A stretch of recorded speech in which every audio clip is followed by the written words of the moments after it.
Ang debosyon natin mula sa kasama ni Jesus ngayong araw ng Huwebes, ika-18 ng Setyembre, taong 2025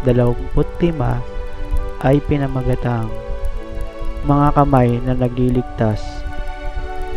Mula sa panulat ni Ginoong Daniel Bollinger ng Missouri, USA.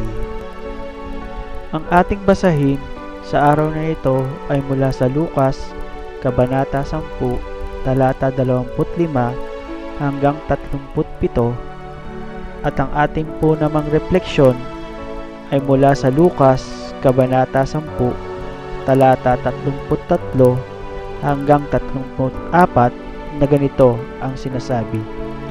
Ngunit may isang Samaritanong naglalakbay na napadaan doon. Nakita niya ang biktima at siya'y naahawa. Nilapitan niya ito. Binuhusan ng langis at alak ang mga sugat at binendahan. Pagkatapos, ang lalaki ay sinakay ng Samaritano sa kanyang asno at dinala ito sa bahay panuluyan upang maalagaan doon. Isang gabi, habang tinitignan namin ng tatay ko ang mga alaga naming baka, may nakita kaming bagong silang na guya na naulila at nakaipit ang paa sa alambring may tinik.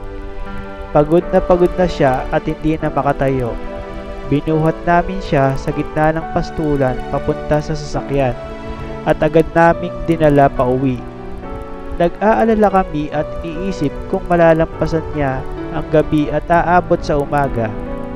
Pinasuso namin siya ng gatas mula sa bote araw-araw sa loob ng mahigit 1 buwan hanggang sa matutunan niyang kumain.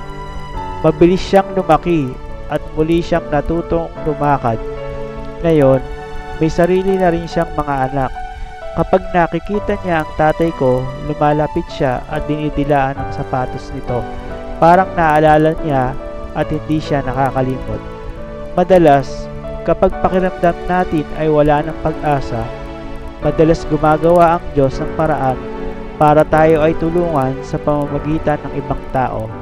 Alalahanin kung paano tinulungan ng mabuting Samaritano ang lalaking bugbog at sugatan.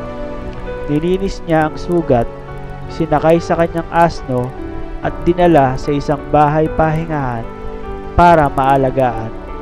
Maraming pagkakataon sa paligid para ipadama ang pagmamahal ng Diyos sa iba. Maaaring gamitin tayo ng Diyos para tumulong sa mga nahihirapan sa sakit, pagkakalulong, pagdadalamhati, kahirapan, at iba pang pagsubok.